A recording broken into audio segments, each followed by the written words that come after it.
Assalamualaikum warahmatullahi wabarakatuh. This is Ge-Ruck Fit Stop, the Wasatiyyah series, brought to you by Perkas Singapura. My name is Saiful, and we have today with me is Mr. Rahmat and also Mr. Yusri. A quick introduction about what is Ge-Ruck Singapura. Yeah.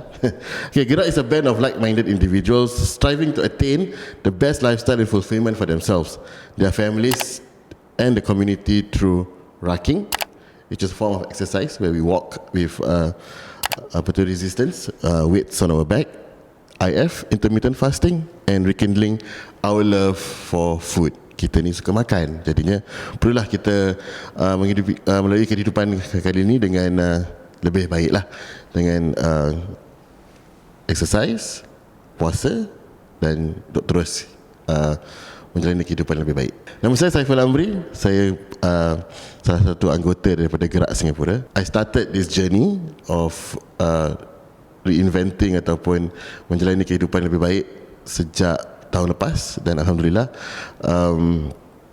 I've able to maintain my weight without any health conditions yang membebankan lah. Yep, alhamdulillah. Then let's introduce this Mr. Rahmat. Short introduction. So I started my journey about 5 years back. I'm a nurse by training, so I feel that semakin umur meningkat kan, kita rasa macam sengal-sengal badan, rasa berat badan pun semakin naik, dan kita terfikirlah macam, is this how aging is supposed to be? Adakah ini normal stage in aging? Semakin tua akan sakit, akan berat badan akan naik, akan chronic disease akan datang. Jadi itu yang kita mula tanyalah. Lepas tu dapat rujuk balik kepada lifestyle ataupun cara kehidupan sunnah Rasulullah SAW. Lepas tu kita dapat nampak apa yang dalam sains sekarang diorang tengah encourage, dan juga kita refer back to apa yang Rasulullah SAW amalkan, dan kita dapat nampak apa yang akan menjadikan kita lebih sihat dan akan menjadikan kita dapat terus beribadah dengan baik dan menjalankan kehidupan dengan baik lah. Ya. InsyaAllah. Thank you, alhamdulillah. Okay, terusnya short introduction, Mr. Yusri. Assalamualaikum warahmatullahi. Nama saya Yusri. Saya sekarang kerja sebagai nurse di sebuah hospital di sini. Pengalaman saya dalam menjaga pesakit yang lebih tua lah, lebih berumur, 65 tahun ke atas, saya dapat lihatlah pesakit tidak semua yang tua serupa lah.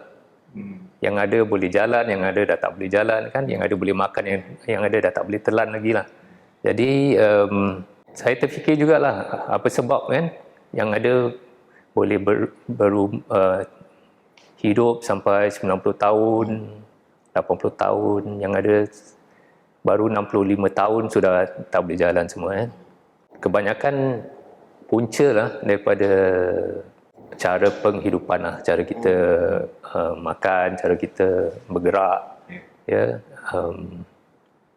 yang dapat hidup tanpa penyakit, selalunya diorang lebih kuat lah.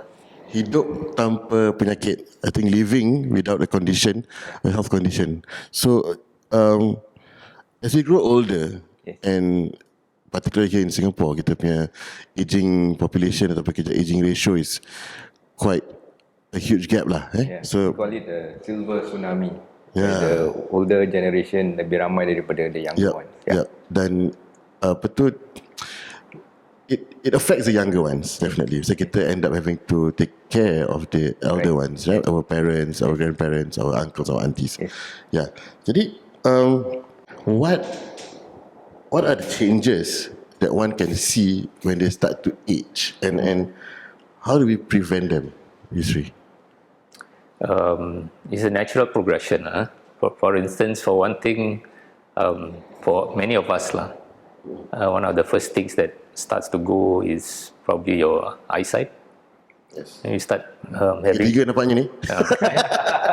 you start having trouble reading the small print, Yes. and then you start having to wear those progressive lenses and all that. Okay. That's one, eyesight. If you just go from head to toe, eyes being one of them, maybe your hearing is not as acute as it used to be. Yelah, masa zaman muda-muda kan suka dengar rock music kan, kuat-kuat. Sekarang dah tua, dah kurang sikit lah pendengaran. Sekarang dengan qasidah, nasyid. Or maybe we go above the eyes. Cara kita berfikir mungkin pun lain juga lah. Itu sebab pengalaman semua kan. Tapi macam lain pengalaman, lain dia punya kesan lah. Kalau yang some people having a really difficult life, maybe they view life in a different way. What are the states that one should look out to, the conditions, the changes of yourself lah, yang kita nampak yang zahir. What affects us a lot of times would be, let's say, your sense of smell, your sense of taste. If you can't taste, obviously you won't enjoy your food, right? Even with the current situation, if someone is affected by COVID, they tend to lose the sense of smell and taste as well. So this affects your appetite. What you like to eat will change because your taste change. Your breathing may be affected as well. As you grow older, your lung capacities usually will get smaller, and you may have more issues with maybe different weather condition, or let's say dry, cold air. Will affect you more than when you were younger. Other things would be like your normal physical function, the way you walk, okay, the way you bend down, or whether can you squat down. Once you squat down, can you get up? And when you get up, do you feel giddy, for instance? Because sometimes when you get older, the way your body responds is a bit slower. Okay. Something we always see kan? Allah. Yes. It's always the back and the knees. So the condition of the joints and the bones, it just deteriorate. Is normal that it is deteriorating as we get older? To a certain extent, it's normal, but also because of lack of use. The more we use our joints, the better it functions. But if you sit too long, or you don't move as much as you used to when you were younger, then obviously the joints will be less fluid, less mobile. The summary of that sentence is, when you're younger, move more. So the function, when you get older, the functions gets better. Is that it? Yes, or it decreases or it reduces lesser. So somebody who is very active in the younger years would likely continue being active in the older years because of their physical ability. Yes. And also because they are so used to being so active that they just continue it. Because number one, they are able to, because in the younger years, they orang very active kan? Yes. So they just continue lah. But somebody who is not active in the younger years, if they suddenly want to start become active in the older years, it's a lot more difficult, because by then a lot of degeneration, a lot of years of abuse, decades of abuse. So semakin lagi susah lah kalau dia nak at the age of 60 for example, alih-alih nak jadi nak mula lari-lari anak, because dia orang punya physical states of the body, the muscles, the organs may not be in a state where they can support that. Taking an example of my father-in-law, he's 89 years old. When he was younger, dia buruh kasar lah. And when I knew him the first time, I knew that he cycles every day. And at 89 years old today, memang a bit weaker, but he can still stand, he can still walk, he can still, but he's losing height because of arthritis and everything. Tapi, thinking back, why he is able to do what he he does today is because of his younger days, Yes. because of his cycling, because of his physical work. Right. So yeah, maybe that's what helps him today lah at that age. Yeah. Yeah. Okay. So we talk about physical changes and functional and how can we, secara pemikiran, cognitive, mental, as you get older, how is that? I mean, you did mention a bit about just now, when how you go through life affects how you think. Yeah. I guess there are two components. One is physically what's happening in your brain. Sometimes when you get older, if you are affected by illnesses like Alzheimer's or you suffer some minor strokes, that affects the way your brain works. So in a sense, if your brain is not working as it used to, you may have some issues like memory problems, cepat-cepat lupa, or you may have issues with speech. You cannot remember words, or you cannot pronounce certain words. That's one aspect lah, the physical function of the brain itself. The other would be your own attitude towards life stresses. Life stress is inevitable in life. It's how you respond to them will determine the outcome. How your body responds to stresses. So how to maintain this? It's as with anything in your body. If you don't use it, you lose it. Yes. So for instance, you don't use your brain because you just spend your days watching TV. It's very passive. So you're not doing any much thinking, you're not exercising your brain. So you tend to lose all those functions of reasoning, rationalizing. Okay. So over time, your mental faculties will just deteriorate. Yeah, just to add on a bit, you mentioned body. If we don't use it, we will lose it. So similarly with the mind, we got to think.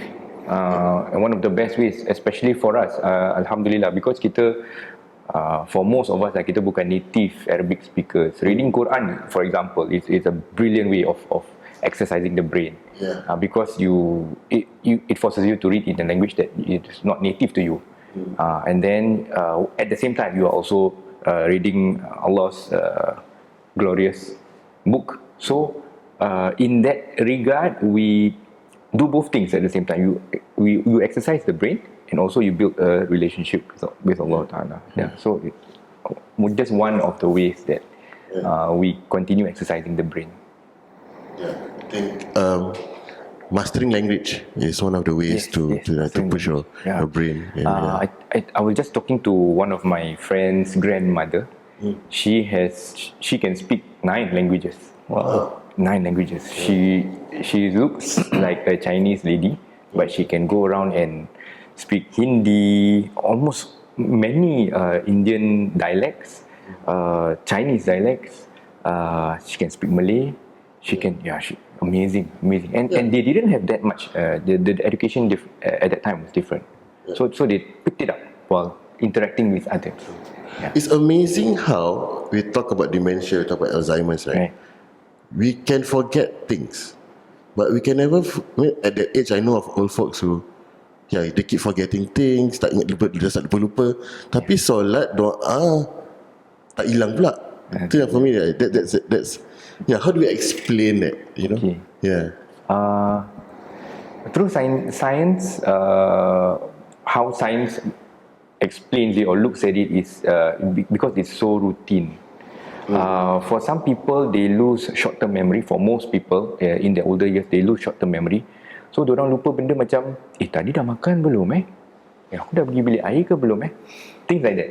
Tapi macam benda yang 20 tahun lalu, masih boleh ingat dengan jelas. Jadi, apa yang jadi kadang-kadang, diorang teringat balik orang yang sekarang dah tak ada.